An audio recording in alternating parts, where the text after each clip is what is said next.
ketika kita hadirkan nikmat-nikmat itu, terasa bersyukur kita, terasa nikmat kita.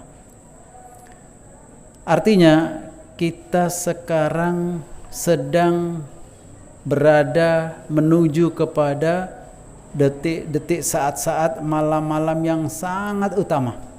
Karena ketika masuki 10 hari, 10 malam terakhir di bulan Ramadan, itu merupakan puncaknya ibadah Ramadan.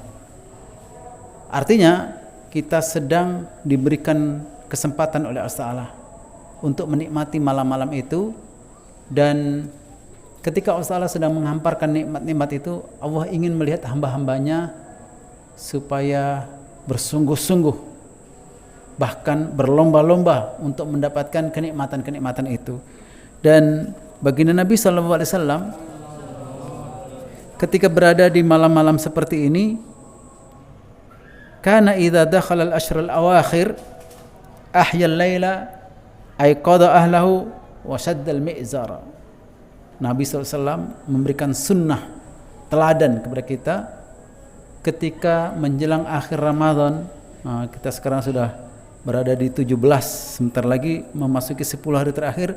Nabi SAW semakin mengencangkan ikatan sarungnya, artinya semakin bersungguh-sungguh dalam beribadah, semakin serius dalam beribadah, karena memang disitulah terdapat kenikmatan yang luar biasa, terdapat hamparan-hamparan rahmat, kasih sayang, nikmat yang ketika di awal-awal Ramadan Nabi SAW selalu mengingatkan, berkhutbah bahwa qad ja'akum syahrun mubarakun, sungguh telah datang kepada kalian bulan yang penuh berkah, di mana Allah Subhanahu wa taala mengfardukan, mewajibkan berpuasa, dan dibukakan pintu-pintu surga, ditutup pintu-pintu neraka, dibelenggu setan-setan. Dan pada bulan tersebut terdapat satu malam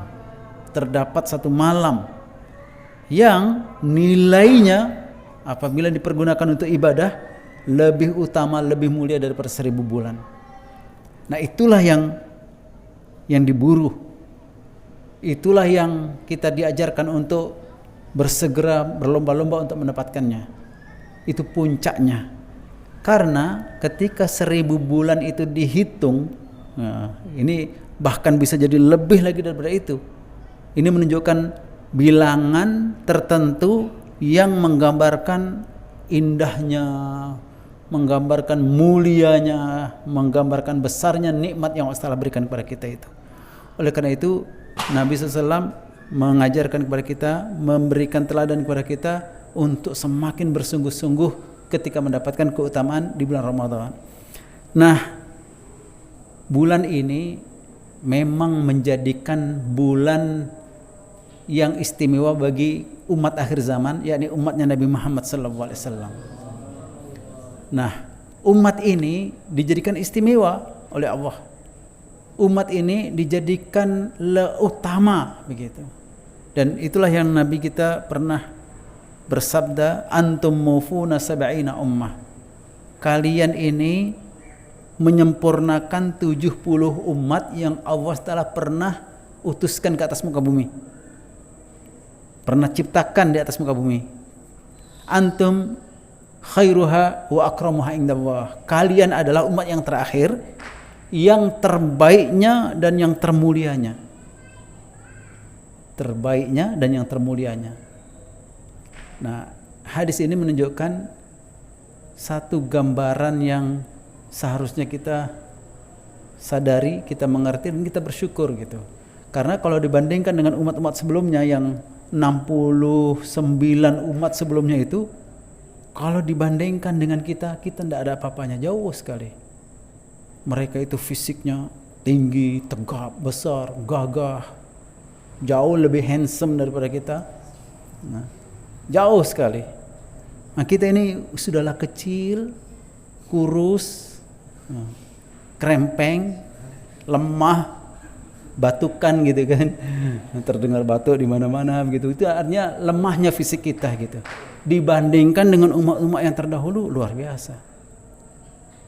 Kalau kita melihat The Incredible, pernah melihat kisah The Incredible itu, mobil itu diangkat. Begitulah gambaran umat-umat terdahulu itu. Cikar, mobil, bus, truk, dump truck itu diangkat oleh satu orang. Saking kuatnya fisik mereka itu. Gitu. Nah kita jangankan bisa ngangkat truk gitu ya. Bannya saja pun kalau kita gulingkan, kita pun ikut terguling gitu. Saking lemahnya kita ini. Jadi memang jauh sekali kita dengan mereka. Nah, satu gambaran tentang umat yang terdahulu yang pernah Allah Ta'ala muliakan di antaranya adalah Bani Israel. Israel itu nama lain dari Nabi Yakub. Israel. Nah, kenapa dikatakan Bani Israel? Karena anak-anak dari keturunan Nabi Yakub itu banyak. Nabi Yakub itu anaknya 12. Dan 12 ini punya anak yang lebih banyak lagi daripada Nabi Yakub. Jadi anaknya tuh banyak gitu. Dan coba dibayangkan anaknya itu nakal-nakal. Ketika mereka ingin berulah, satu orang anak dari anak Nabi Yakub itu namanya Nabi Yusuf dibuang saja begitu di sumur. Coba ada nggak di antara umat ini yang saking nakalnya saudaranya itu dimasukkan ke dalam sumur gitu? Nah, sumurnya itu bukan sumur yang pendek-pendek yang cetek-cetek di sini, enggak. Sumur padang pasir yang dalamnya itu bermeter-meter ke bawah. Nah, kalau sudah masuk nggak bisa keluar kecuali ada pertolongan yang banyak, orang banyak gitu baru bisa keluar. Nah itu Nabi Yusuf itu dimasukkan ke dalam sumur itu, betapa nakalnya. Lalu kemudian pura-pura datang pada ayahnya bahwa anaknya dimakan serigala. Coba bayangkan nakalnya itu setingkat itu.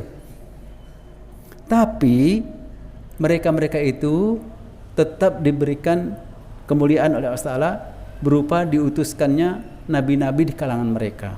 Karena mereka yang paling bisa diharapkan. Dari mereka yang paling konsisten, komitmen, iltizam dalam beragama. Sehingga nabi-nabi itu diturunkan dari kalangan keturunan itu. Karena yang lain lebih rusak lagi gitu. Bisa dibayangkan itu Bani Israel itu sudah rusak, lebih rusak lagi yang lainnya gitu. Sehingga walaupun mereka itu dimusuhi oleh bangsa yang lain, umat yang lain, tapi tetap mereka di akhirnya itu unggul gitu. Menemukan kemenangan di akhirnya itu.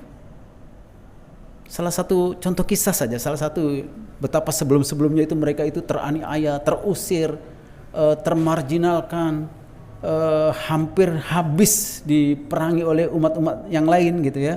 Di tahun 1939 ketika Hitler berkuasa, Jerman Nazi, masih ingat itu bahwa ada peristiwa Holocaust. Orang-orang Yahudi dari keturunan Bani Israel ini dibantai, dihabisi, dibunuh oleh Hitler, pemimpin Jerman ketika itu. Ada 7 juta bangsa Yahudi yang tinggal di Jerman ketika itu. Jangan dibayangkan 7 juta seperti di Indonesia, enggak. Pada waktu itu jumlah manusia masih sangat sedikit. Tapi oleh Hitler ini orang Yahudi selalu menyusahkan, selalu membuat makar gitu, membuat peraturan dalam satu negara, membuat negara dalam negara begitu ya. Jadi menyusahkan pemerintah Jerman ketika itu yang sudah mulai menguasai dunia. Lalu kemudian dari 7 juta itu dibantai, dibunuh, anak-anak yang dibunuh itu tidak kurang dari 2 juta. Perempuan-perempuan yang dibunuh tidak kurang dari 2 juta.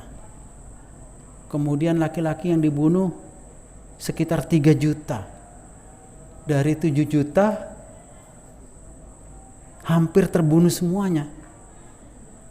Nah, yang sempat lari-lari itu, yang tidak terhitung itu, nah itulah yang dibiarkan oleh Hitler. Jadi kata Hitler, saya bunuh semua orang-orang Yahudi yang ada di Jerman kecuali mereka yang lari dari Jerman. Dan sengaja saya biarkan mereka itu supaya kalian melihat, supaya kalian tahu betapa susahnya mengurus orang Yahudi itu. Makanya mereka terusir ke sana, ke Rusia, ke Polandia, kemudian ada yang terusir ke Khaybar sebelah utara Madinah. Mereka juga membuat perkumpulan sendiri, membuat benteng-benteng sendiri, membuat puak-puak sendiri. Lalu kemudian diutuskannya Nabi Muhammad SAW, diusir lagi mereka dari Khaybar itu, mereka menuju ke Syam. Tapi walaupun sudah terusir begitu, termarginalkan begitu, teraniaya begitu, tapi mereka tetap unggul saja. Di mana-mana mereka berkuasa, mereka menguasai begitu. Nah, itu yang ketika satu umat itu, satu kaum itu diutamakan oleh Allah Ta'ala, apapun yang terjadi pada diri mereka tetap ada keutamaan gitu, ada keunggulan. Kan Allah Ta'ala berfirman, wa anni faddaltukum 'alal 'alamin.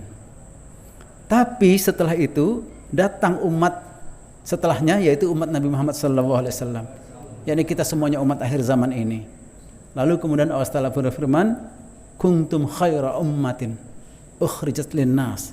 Kalian adalah sebaik-baik dari umat seluruh dunia ini, seluruh yang pernah ada di atas muka bumi ini.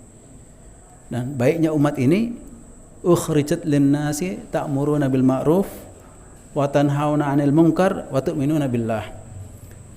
Intinya umat ini menjadi umat yang terbaik ketika selalu beramar ma'ruf, bernahi munkar, dan membawa, mempertahankan dan menyebarkan keimanan ini, akidah ini. Oleh karena itu, ketika Allah Ta'ala memuliakan umat ini, dan ketika Allah Ta'ala memuliakan siapapun dari umat-umat sebelumnya atau pribadi-pribadi yang dikehendaki oleh Allah Ta'ala, maka tidak ada siapapun yang bisa mengunggulinya. Tidak ada. Kalau ada seseorang itu yang ada indikasi memang diberikan kemuliaan oleh Allah Ta'ala, maka tidak ada siapapun yang bisa mengunggulinya. Tidak ada siapapun yang bisa menjegalnya. Begitu juga dengan umat. Kalau satu umat itu sudah dimuliakan oleh Allah Ta'ala, walaupun datang cobaan berkali-kali ingin memarginalkan, ingin memusnahkan, ingin memadamkan cahaya dan kemuliaan orang itu, umat itu, Allah tetap akan munculkan umat itu menjadi yang terbaiknya gitu. Yuriduna ayyutfi'u nurallahi bi afwahihim wa ya'ballahu illa ayyutimma nurahu walau karihal kafirun. Umat yang lain itu yuriduna ayyutfi'u, mereka ingin sekali kalau bisa itu memadamkan syiar, memadamkan ajaran yang dibawa oleh umat yang terbaik itu dengan lisan-lisan mereka, dengan tulisan-tulisan mereka, dengan karya-karya mereka. Dituduhlah teroris, dituduhlah radikal, dituduhlah intoleran, begitu-gitu, dituduh, intimidasi, di segala macam itu. Wa ya'ballahu illa ayyatimma nurahu. Tapi Allah enggan, melainkan akan disempurnakan juga cahaya itu. Itu nikmat yang luar biasa sebenarnya. Jadi umat ini apapun ujian yang dihadapinya, ketika umat ini bersabar, umat ini tetap beramar ma'ruf, tetap bernahi mungkar, tetap mempertahankan keimanan ini, akan senantiasa mendapatkan pertolongan dan keutamaan dari Allah Ta'ala. Dan salah satu di antara yang menjadikan umat ini dimuliakan, diutamakan adalah umat ini diberikan nabi-nabi yang terbaik, diberikan syariat agama Islam, agama yang terbaik, diberikan kitab Al-Quran, kitab yang terbaik. Kalaulah kitab ini bukan dari Allah, niscaya akan terjadi perselisihan, perbedaan-perbedaan yang sangat banyak. Tapi itu membuktikan bahwa Al-Quran itu memang firman Allah Ta'ala. Nah, itulah yang dikagumi oleh orang-orang Nasrani, orang-orang Yahudi, banyak orang-orang Barat yang masuk Islam. Ketika mereka tahu bahwa Al-Quran itu mengatakan demikian, mereka akan mengatakan, look, this is God revealed. Mereka lihat ini betul-betul Tuhan yang berfirman gitu. Ya ayyuhalladzina amanu, oh believers, kutiba alaikumusiyam, diwajibkan kepada kalian untuk berpuasa. Lihat ini Tuhan, betul-betul Tuhan yang berfirman gitu. Karena kitab mereka nggak ada seperti itu. Nggak ada Tuhan memerintahkan kepada kalian, nggak ada. Tapi kitab-kitab mereka hanya kisah-kisah saja. Bagaimana dulu Nabi Musa dalam perjanjian lama, bagaimana dulu Nabi Isa dalam perjanjian baru. Jadi kisah-kisah saja. Tapi kalau Al-Quran, orang Barat kalau membaca Al-Quran terjemahan itu langsung tersentuh hatinya, bisa menangis mereka. Nah, itu banyak di Google, di YouTube kalau kita tulis new converts, banyak orang-orang Barat yang masuk Islam, lalu kemudian mereka menjadi tersentuh hatinya, lalu kemudian mereka berdakwah, lalu kemudian banyak mengislamkan orang lain. Banyak sekali. Nah, sekarang yang heboh di Amerika itu Yusuf Edwards Estes. Nah, namanya Yusuf Estes. Setelah masuk Islam ganti nama Yusuf. Sebelumnya Joseph Edwards Estes. Kemudian orang Inggris, orang Jerman, orang Kanada, banyak sekali yang masuk Islam, yang kemudian mereka membuat tulisan-tulisan, membuat karya-karya, buku karangan, lalu kemudian dibaca oleh orang-orang Kanada sendiri, orang Eropa, orang Australia, banyak yang masuk Islam. Nah, yang baru-baru ini dapat anugerah dari Rabita Alam Islami, mu'allaf baru yang banyak mengislamkan orang Amerika ya Joseph Edwards Estes itu dapat penghargaannya. Nah, mereka itu ketika tahu bahwa Islam ini agama yang sangat meriah, agama yang sangat hidup gitu dibandingkan dengan agama Yahudi. Agama Yahudi itu lambat perkembangannya. Agama Nasrani itu tadinya unggul,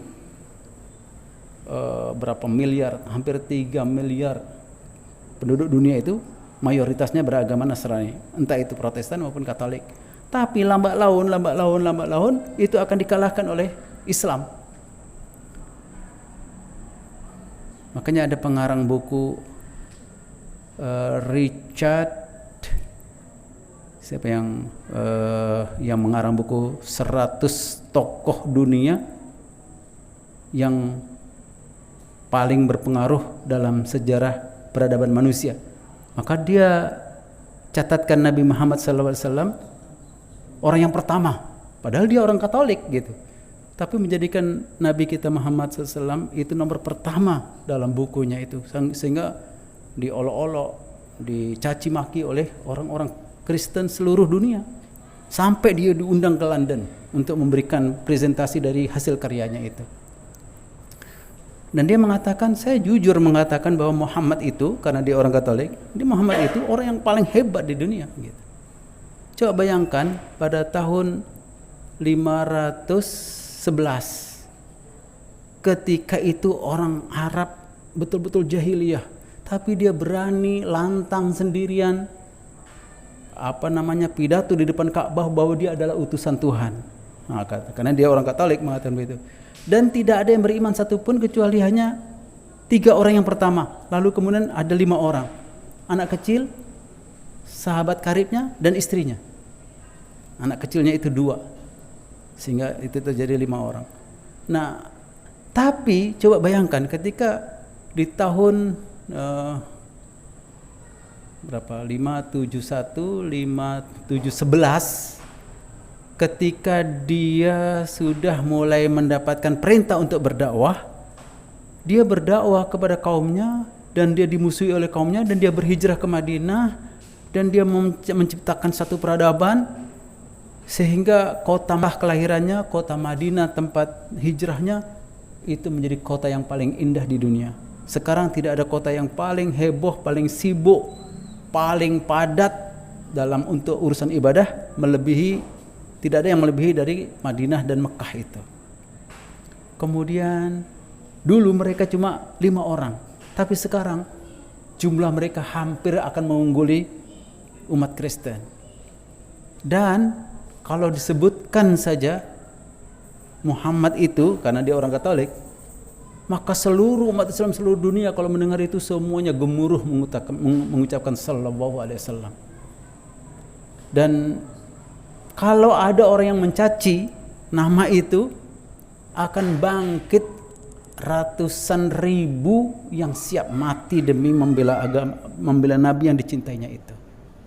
Jadi dia memang menyatakan apa adanya begitu, sehingga dalam auditorium itu hening, tidak ada siapapun yang berani menyangkal perkataan itu. Sehingga akhirnya setelah selesai keynote speech yang disampaikan itu, banyak lagi orang mau beli buku, membeli Quran, masuk Islam. Di antaranya adiknya Perdana Menteri Inggris juga ikut masuk Islam ketika itu, seorang selebritis. Intinya orang-orang Yahudi, orang-orang Nasrani itu ketika melihat syariat Islam itu, mereka kagum bagaimana agama ini bisa hidup sedemikian rupa, dan mereka berusaha untuk mencontoh, mengikut supaya agama mereka juga hidup, tapi nggak bisa juga. Makanya ketika di zaman Sayyidina Umar ketika menjadi khalifah, ada seorang Yahudi datang kepada Sayyidina Umar, "Wahai Umar, ada satu ayat di dalam kitabmu yang kalau itu turun kepada kami akan jadikan sebagai hari raya setiap tahunnya. Itu dahsyat sekali ayat itu." Sayyidina Umar bertanya, "Ayat yang mana? Bagaimana kamu tahu bahwa di dalam Al-Qur'an kami ada ayat itu?" Lalu kemudian dibacakan, "Al-yauma akmaltu lakum dinakum." Pada hari ini aku sempurnakan bagimu agamamu. Wa atmamtu alaikum ni'mati, dan aku cukupkan bagimu nikmat-nikmatku. Jadi nikmat-nikmat yang Allah berikan itu semakin bertambah-tambah. Itu yang dicemburui. Jadi orang Yahudi cemburu, jealous, iri dengan apa yang diturunkan oleh dalam Al-Quran itu, yang menyatakan kesempurnaan Islam ini. Lalu kemudian Sayyidina Umar berkata, "Saya tahu ayat itu, dan saya ingat ayat itu diturunkan saat kami sedang haji wada bersama Nabi, turun di Arafah begini-begini." Jadi menggambarkan kepada kita, orang lain itu kalau melihat agama Islam itu bukan main cemburunya, bukan main irinya begitu. Karena kita mendapatkan anugerah hari Jumat itu hari yang terbaiknya. Orang Yahudi itu meyakini bahwa hari Jumat itu memang hari baik. Sehingga dalam kitab mereka ada sebutan Good Fridays, hari Jumat yang baik. Jadi mereka kalau sudah memasuki hari Jumat itu mereka merasa tenang. Apa saja yang mereka usahakan menguntungkan itu hari Jumat. Nah, kita juga dikaruniakan bukan hanya sekedar hari, 1 bulan penuh, bulan yang baik, bulan yang berkah, bulan yang menjadi utamanya umat ini, yaitu bulan Ramadan. Jadi sampai dalam Al-Quran disebutkan syahrul Ramadan alladzi unzila fihil Quran, dan seterusnya itu disebutkan satu-satunya bulan yang diakui di dalam Al-Quran itu ada 12 bulan. Isna asyara syahran fi kitabillah. Nah, yang disebutkan hanya bulan Ramadan. Itu artinya Ramadan ini memang betul-betul istimewa. Nah, setiap harinya itu istimewa. Siangnya istimewa ketika seseorang itu sedang berpuasa. Semua amal ibadah, semua kebaikan-kebaikan dilipat kali gandakan minimal 10 kali lipat. Minimal. Bisa sampai 70.000, bisa sampai 700.000, bisa sampai bighairi hisab, tidak terbatas, tidak terhitung. Nah, belum lagi malamnya. Malamnya lebih dahsyat lagi. Makanya Nabi SAW memberikan teladan untuk mencontohkan, mensyariatkan salat tarawih. Karena kalau dilihat di alam gaib sana itu lebih dahsyat daripada siangnya. Lebih utama. Kalau ditinggalkan itu maka sayang. Padahal orang Islam kalau berpuasa di siang harinya, tentu malamnya itu seharusnya itu lemah gitu. Lemah gitu, ngantuk gitu kan. Tapi ini enggak. Nah, kok bisa? Nah, itu orang-orang barat, orang-orang Yahudi, orang-orang Nasrani terutamanya itu memperhatikan bagaimana mereka bisa tahan seperti itu begitu. Jadi puasanya orang Yahudi itu kalau siang hari puasa, maka berbukanya itu ketika setelah Isya menjelang mau tidur baru berbuka. Dan kalau sudah makan lalu kemudian tertidur, sudah tidak boleh makan lagi. Tidak boleh makan lagi. Jadi sehari itu hanya makan sekali itu aja. Kita nggak sanggup seperti itu. Tapi itulah yang mereka kagum pada kita. Ini kok bisa orang Islam seperti itu? Padahal orangnya kecil. Kecil, badan kita dibandingkan mereka kecil. Fisik mereka kuat, tangguh. Ada sisa-sisa umat yang terdahulu itu orang Yahudi itulah. Itu yang sisa-sisanya. Nah, kalau kita berdiri di sampingnya itu 2 kali lipat, kita lihat sampai ke atas begitu. Fisiknya juga tangguh, tegap, kuat gitu. Kalau kita diginikan sekali mungkin jatuh kita. Nah, kalau kita yang beginikan mereka nggak jatuh gitu. Jadi itu yang membedakan. Tapi kita ini tetap diberikan keistimewaan oleh Allah dengan berbagai macam karunia-karunia itu. Diberikan selain hari Jumat, selain bulan Ramadan, juga diberikan waktu-waktu yang sangat utama. Maka setiap waktu yang kita diperintahkan untuk sholat, itu waktu yang sangat utama. Sangat-sangat utama. Di mana doa-doa itu dikabulkan. Di mana amal-amal soleh ketika itu paling banyak pahala kelipatannya. Makanya yang utama itu ketika itu ya sholat gitu. Nah, itu yang tidak ada pada agama-agama yang lain. Kita diperintahkan sholat. Kita diperintahkan berjamaah. Kita diperintahkan di masjid. Tapi kalau mereka tidak ada. Mereka ibadahnya seminggu sekali, bernyanyi-nyanyi di gereja. Tapi yang hadir sedikit. Sementara kita kalau hari Jumat, nah itu di Jakarta itu dekat Masjid Sunda Kelapa banyak gereja, dekat Masjid Istiqlal banyak gereja. Tapi ketika masjid-masjid ini hari Jumat membeludak jamaahnya, nggak muat masjid itu. Sebelahnya gereja kalau hari Ahad, hari Minggu mereka beribadah itu separuh saja yang terpenuhi, yang besar-besar itu, yang bertingkat-tingkat itu. Jadi mereka pun jealous, mereka pun iri, gimana orang Islam itu bisa semangat beribadah. Ya itulah karena Allah Ta'ala melebihkan kita, memberikan kekuatan kepada kita, memberikan keutamaan kepada kita, dan bahwa keutamaan-keutamaan itu mendatangkan kebaikan yang banyak. Oleh karena itu ketika kita mengetahui tentang keutamaan-keutamaan itu, semakin kita akan merasakan nikmat, semakin kita akan menjaga dan mempertahankan nikmat Allah Ta'ala itu. Ada 2 hal yang menjadikan ibadah kita itu semakin bertambah-tambah enak, bertambah-tambah nikmat. Ada rahasianya. Yang pertama, ketika saat beribadah itu kita banyak bersyukur kepada Allah. Hadirkan rasa syukur itu. Banyak sudah nikmat yang Allah Ta'ala berikan kepada kita. Apa saja hadirkan dalam ingatan kita saat kita sholat itu, saat kita beribadah itu. Semakin lagi nikmat, ya Allah, alhamdulillah, ya Allah, bersyukur, ya Allah, terima kasih, ya Allah, segala macam, hadirkan terus. Semakin nikmat ibadah kita. Maka ketika itu kita nggak ngantuk, ketika itu kita nggak lemah gitu ya. Nah itu cirinya orang Islam itu. Nah itu yang tidak ada pada agama yang lain. Semakin kita mengingat akan nikmat-nikmat yang sudah Allah Ta'ala berikan kita, semakin ibadah kita semakin nikmat lagi. Yang kedua, kita hadirkan bahwa hajat kita, keperluan kita, kebutuhan kita kepada Allah Ta'ala ke depan itu semakin banyak. Maka kita perlu pertolongan Allah Ta'ala, perlu mengharapkan kasih sayang Allah Ta'ala. Maka ketika itu semakin nikmat lagi ibadah kita. Dan dikaruniakan kita bulan Ramadan selama 1 bulan penuh ini, itu lebih nikmat lagi. Semakin kita sadar akan karunia nikmat yang Allah berikan kepada kita ini berupa waktu-waktu yang istimewa, ibadah-ibadah yang istimewa, tempat-tempat yang istimewa. Jadi di dunia ini, di atas seluruh muka bumi ini, tempat yang paling istimewa itu adalah masjid-masjid. Apa saja masjid. Dan di antara masjid-masjid yang paling istimewa itu ya Masjidil Haram, Masjidil Nabawi, dan Masjidil Aqsa. Itu paling istimewa. Lalu kemudian Allah karuniakan makhluk-makhluk yang istimewa.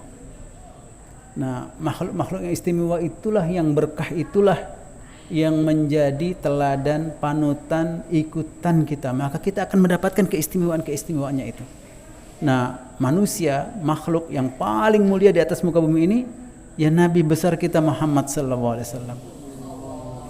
Dan setiap mereka yang mengikuti cara Nabi SAW, yaitu para sahabat ridwanu alaihim, mereka itu orang yang paling mulia setelahnya. Selama kita mengikuti orang-orang yang mulia-mulia itu, kita akan mendapatkan percikan kemuliaan itu.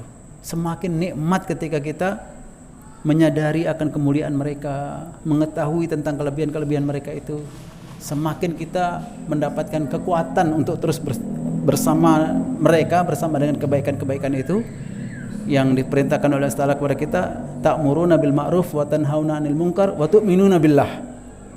Semakin kita kokoh memperjuangkan kalimat itu sampai akhir hayat kita.